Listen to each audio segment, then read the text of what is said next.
Hello aspirants, हम पढ़ रहे थे Indian polity by M Lakshmikanth. Chapter by chapter मैं आपको पढ़ा रही हूँ।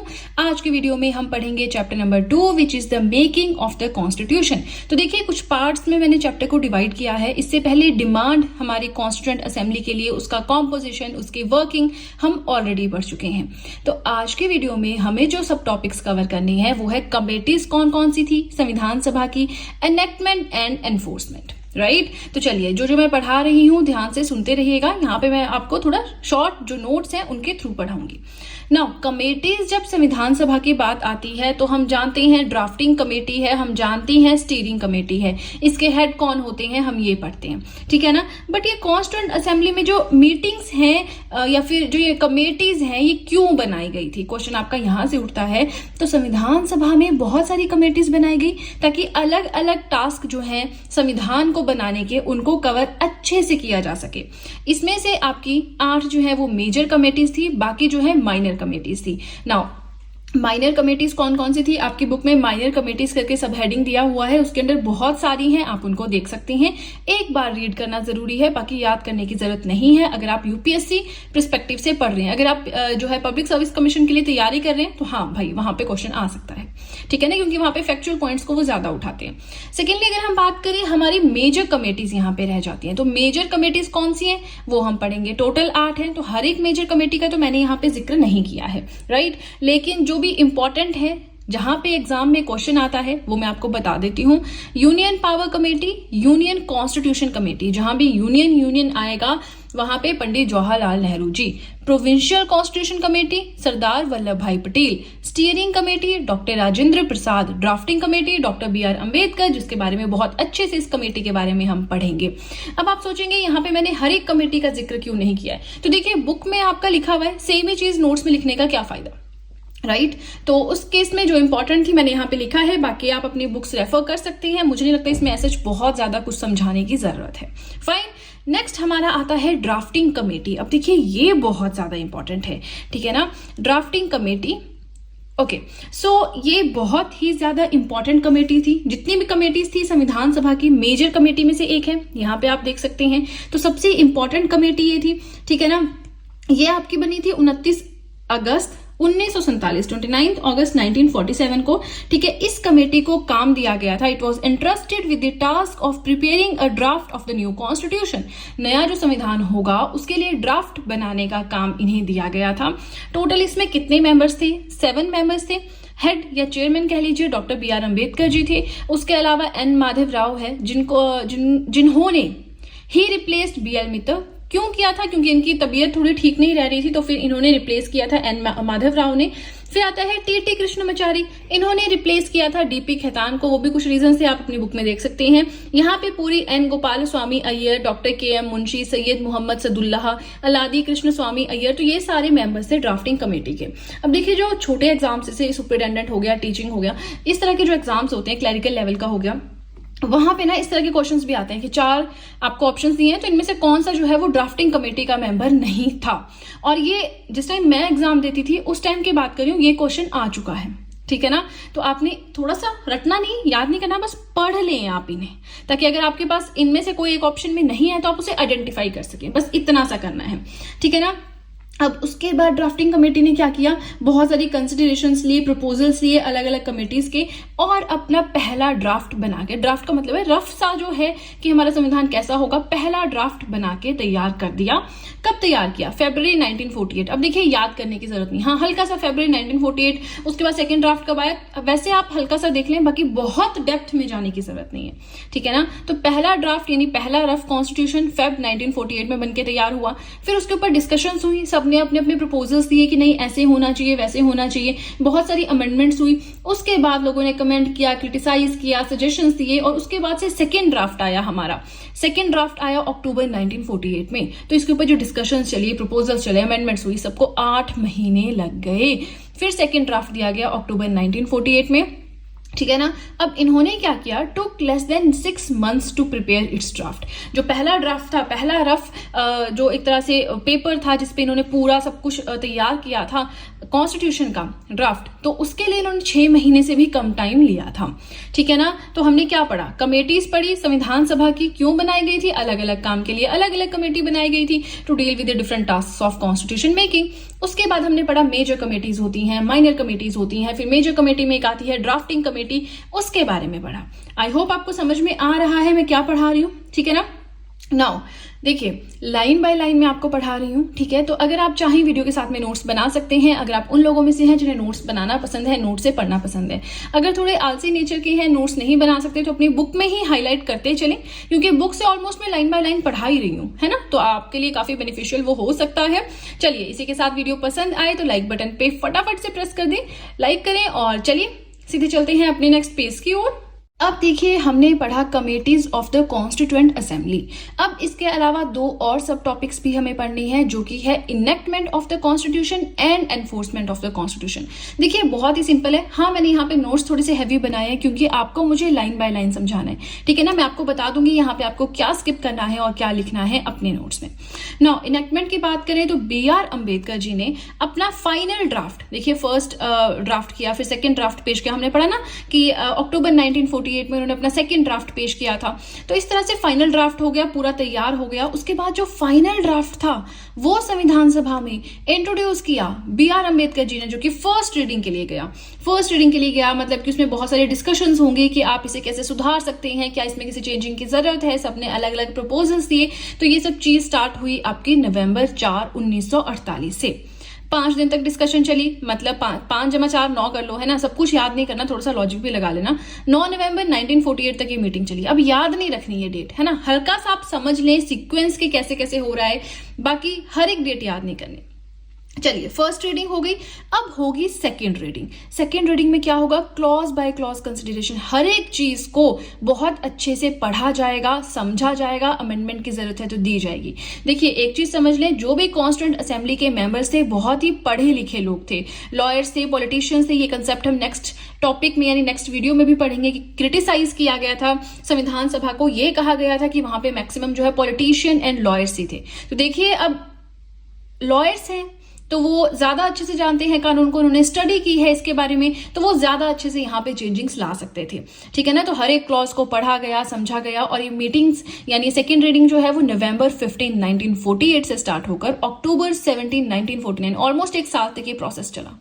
ठीक है ना। यानी कि हर एक चीज को पढ़ना क्लॉज बाय क्लॉज, फिर उसको सही करना, तो कितना टाइम लगा होगा इसमें। ऑलमोस्ट 7653 7,500 के अराउंड अमेंडमेंट्स भी हुए थे, बहुत सारे डिस्कशंस हुई थी, और लास्ट में जो है फिर ठीक है थर्ड रीडिंग के लिए अप्रूव किया गया।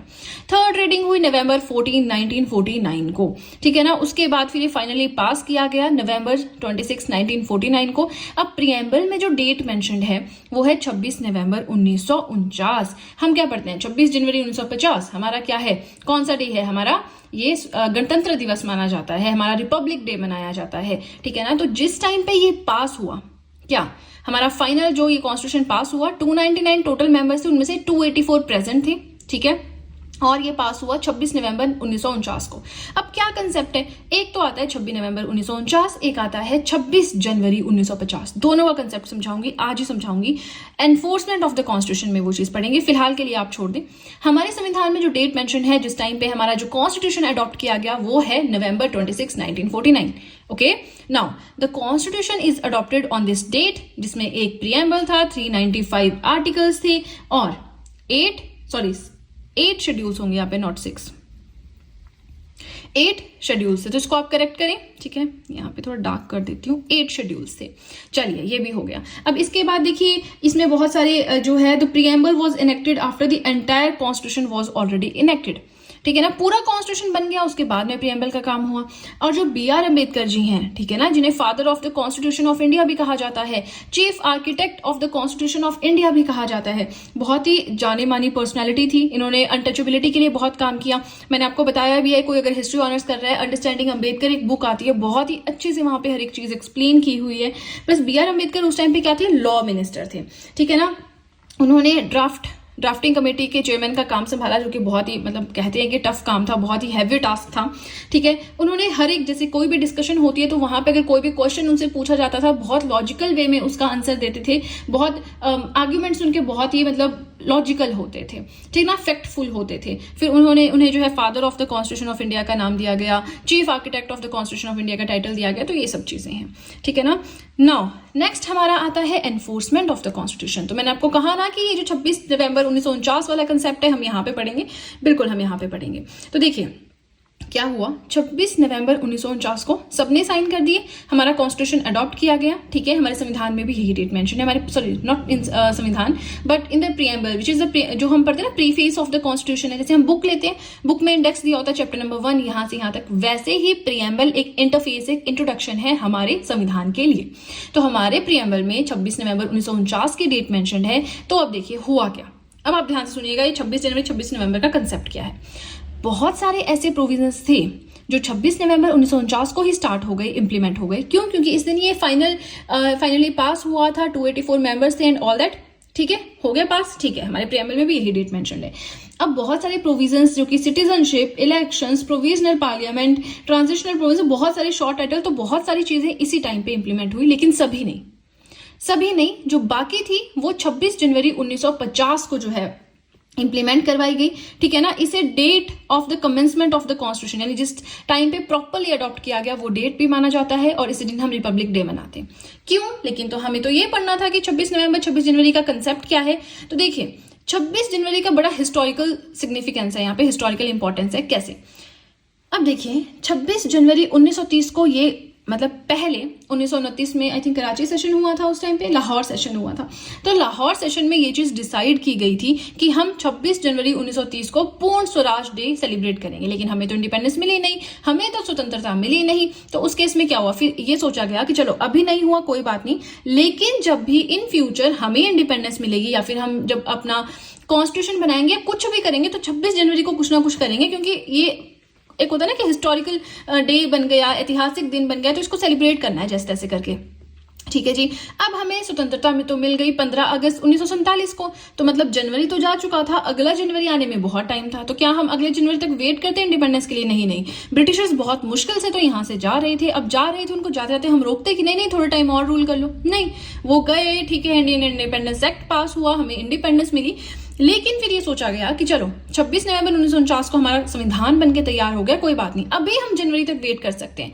तो उन्होंने 26 जनवरी 1950 तक, यानी 2 महीने के आसपास वेट किया। 26 नवंबर दिसंबर है, जैन है, ऑलमोस्ट 2 महीने वेट किया, और उसके बाद में इस दिन पे प्रॉपर अच्छे से संविधान लागू किया गया। ठीक है ना। चलिए, तो आई होप मैंने जो पढ़ाया आपको समझ में आया। यस, इसके अलावा एक और पैराग्राफ आप अपनी बुक में देखेंगे। यस, देखिए जो संविधान हमने अडॉप्ट कर लिया, अब जो इंडियन इंडिपेंडेंस एक्ट था 1947 का और गवर्नमेंट ऑफ इंडिया एक्ट था 1935 का, अब हमारे पास ऑप्शन थी, या तो हम उनको नलिफाई कर देते या उनको एज इट इज चलने देते। तो कॉन्स्टिट्यूशन मेकर्स को लगा कि कहीं हमने कोई पॉइंट छोड़ तो नहीं दिया, कहीं हमने कोई चीज स्किप तो नहीं कर दी। ऑलमोस्ट बहुत ज्यादा केयर रखा गया, मतलब बहुत ध्यान रखा गया कि नहीं कोई चीज छूटे नहीं, पर फिर भी हो जाता है क्योंकि जल्दी जल्दी में सब कुछ हुआ है। तो जो इंडियन इंडिपेंडेंस एक्ट 1947 है और जो गवर्नमेंट ऑफ इंडिया एक्ट 1935 है, इन्हें कैंसिल नहीं किया गया। सोचा गया कि इन्हें लागू करेंगे, कभी अगर जरूरत पड़ी तो हम अमेंडमेंट कर देंगे। ठीक है ना। इसके अलावा abolition of privy council jurisdiction act, इसको जो अबॉलिश किया गया था ना, इस चीज को कंटिन्यू रखा गया, मतलब ये प्रीवी काउंसिल एक्ट जो है इसको कैंसिल रखा गया। इसके अलावा हर एक चीज इंप्लीमेंट कर दी गई। अब ये प्रीवी काउंसिल वाला क्या कंसेप्ट था कि जो भी यहाँ पे हाईएस्ट कोर्ट होता था, वहां पे अगर कोई डिस्प्यूट सॉल्व नहीं होता था तो प्रीवी काउंसिल बैठता था लंदन में, तो वहां पे वो डिस्प्यूट जाता था। लेकिन अब ब्रिटिशर्स जा रहे हैं तो प्रीवी काउंसिल का क्या काम है ना, हमारे पास अपने हाई कोर्ट्स आ जाएंगे हर एक स्टेट के पास, हमारे पास अपना सुप्रीम कोर्ट आ जाएगा नेशनल लेवल पे, तो वहां पे हम डिस्प्यूट सॉल्व करेंगे ना, हम उनसे क्यों हेल्प लेंगे अब। ठीक है, तो इसलिए जो ये एबॉलिशन थी ना प्रीवी काउंसिल ज्यूरिसडिक्शन एक्ट की, ये कंटिन्यू रखी है, मतलब इसे एबॉलिश नहीं रखा गया, बाकी जो 2 एक्ट से हमारे एज इट इज लागू रहे। ठीक है ना। चलिए, इसी के साथ अब हमारा आज का टॉपिक हुआ कंप्लीट। हमने क्या क्या पढ़ा? हमने पढ़ा कमेटीज संविधान सभा की, हमने पढ़ा एनेक्टमेंट एंड एनफोर्समेंट। तो अब ये हमारी सेकेंड लास्ट वीडियो है। ठीक है, इसके बाद जो हम पढ़ेंगे वो होगा experts committee of the Congress, criticism हुआ, कुछ इंपॉर्टेंट फैक्ट्स कि हमारे संविधान को किसने ब्यूटिफाई किया, किसने लिखा, ऐसी सब चीजें है ना, किसने कैलीग्राफी की। उसके बाद हिंदी में भी हमारा संविधान है। ठीक है ना, तो वो कैसे कैसे हुआ वो सब हम पढ़ेंगे। कौन से अमेंडमेंट एक्ट के थ्रू आया, हमारा 58th अमेंडमेंट एक्ट एक्ट था 1987 का कुछ ऐसा, तो वो सब भी हम पढ़ेंगे, ठीक है ना। चलिए, इसी के साथ हमारा आज का टॉपिक हुआ कंप्लीट। वीडियो पसंद आए तो लाइक जरूर कीजिएगा, चैनल को जरूर सब्सक्राइब करें, बेल आइकन को प्रेस करें सो दैट मैं जैसे ही कोई वीडियो अपलोड करूं सबसे पहले नोटिफिकेशन आपके पास पहुंचे। प्लस जो भी आपके फ्रेंड्स हैं जो भी गवर्नमेंट एग्जाम्स के लिए प्रिपेयर कर रहे हैं उनके साथ भी मेरे चैनल का लिंक जरूर शेयर करें सो दैट इन हैंड रिटन नोट्स का उन्हें भी कुछ फायदा हो सके। तो चलिए फ्रेंड्स, आज के लिए इतना ही। अब हम मिलेंगे नेक्स्ट वीडियो में। So that's it and see you soon.